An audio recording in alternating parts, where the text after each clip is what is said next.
আজকে একটা chowmein recipe share করলাম, সেটা খুব তাড়াতাড়ি সহজেই করে নিতে পারেন আর ভীষণ টেস্টি খেতে।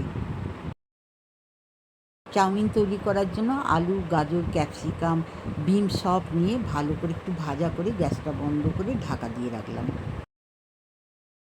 চাউটা আমি আগেই সেদ্ধ করে নিয়েছিলাম। তারপরে আমি সস দিলাম, ব্ল্যাক সস 2 চামচের মতন, চিলি সস 1 চামচের মতন, লবণ স্বাদ মতন আর সামান্য একটু চিনি। সব কিছু দিয়ে আমি এখন ভালো করে একসঙ্গে মেখে নিচ্ছি। একটা কড়াইতে আমি কাঁচা লঙ্কা দুটো কেটে দিলাম কুচো কুচো করে। এবার গরম তেলটা গোটা কড়াইতে মাখিয়ে দিয়ে আমি চাউমিনটা এর মধ্যে দিয়ে দিলাম। চাউমিনটা আমি ভালো করে নাড়াচাড়া করে ভেজে নেবো। দুটো হাতে জিনিস নিতে হবে, তাহলে চাউমিনটা খুব ভালো করে ভাজা হয়ে যাবে। দেখছেন আমার ভাজা হয়ে এলো চাউমিনটা খুব সুন্দরভাবে। এই রকমভাবে চাউমিনটা একবার করে দেখুন। আমি ভেজে রাখা আলু, ক্যাপসিকাম সব ভেজে রেখেছিলাম যেগুলো, মিশিয়ে দিলাম। দিয়ে ভালো করে নিচের উপর উল্টে পাল্টে নিয়ে ম্যাগি মশলা মিশিয়ে দিলাম। আমি ম্যাগি মশলা মেশালাম। ম্যাগি মশলা দিয়ে খেতে বেশ ভালো লাগে বলে পছন্দ করে। আপনার চাউমিন মশলাও পাওয়া যায়, কিনে নেবেন। চাউটা আমার তৈরি করা হয়ে গেছে, আমি প্লেটে নিয়ে নিচ্ছি। এইবার আমাদের বাড়িতে দুজন খাবে, ডিম ছাড়া, দুজন ডিমওয়ালা, তাই আমি প্রথমে নিরামিষটা তুলে নিলাম। এখন একটা ফ্রাই প্যান বসিয়ে দিয়েছি, এর মধ্যে 3 চামচ রিফাইন অয়েল নিয়ে নিলাম। এর মধ্যে দিয়ে দেবো কতগুলো পেঁয়াজ কুচো করে রেখেছিলাম, সেই পেঁয়াজটা দিয়ে দেবো এর মধ্যে।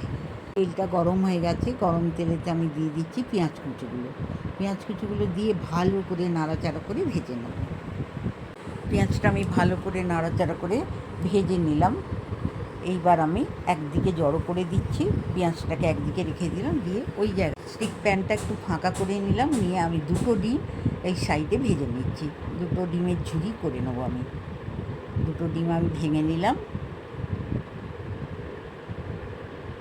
এই ডিম দুটো আমি ভালো করে ভাজা করে নেবো, ভেজে ঝুড়ি করে নেবো। দেখুন ডিমটা আমি ভেজে নিচ্ছি ভালো করে। যারা নিরামিষ খাবে তাদের জন্য রেখেই দিলাম, তারপরে এটা ডিম দিয়ে খাবে, তাই আমি দুটো ডিম দুজনে খাবে। আমি পেঁয়াজটা এবারে মিশিয়ে দিচ্ছি এর সাথে, দিয়ে একসাথে ভেজে নিচ্ছি। পেঁয়াজ আর ডিমটা আমার একসাথে ভাজা হয়ে গেল। এইবার এর মধ্যে চাউমিনটা রেখে দিয়েছিলাম, সেই চাউমিনটা দিয়ে দিচ্ছি। এই চাউমিন থেকে আমি অর্ধেক চাউমিন দিয়ে দেবো, ডিম দিয়ে করব, আর বাকিটা রেখে দেবো নিরামিষ যারা খাবে তারা নিরামিষ খাবে। ডিমের সাথে চাউমিনটা দিয়ে আমি নাড়াচাড়া করে ভালো করে ভেজে নেব। মিনিট 2-3 ভালো করে ভেজে নিলাম। ডিমের মধ্যে চাউমিনটা দিয়ে নাড়াচাড়া করে ভালো করে আমি ভেজে নিলাম।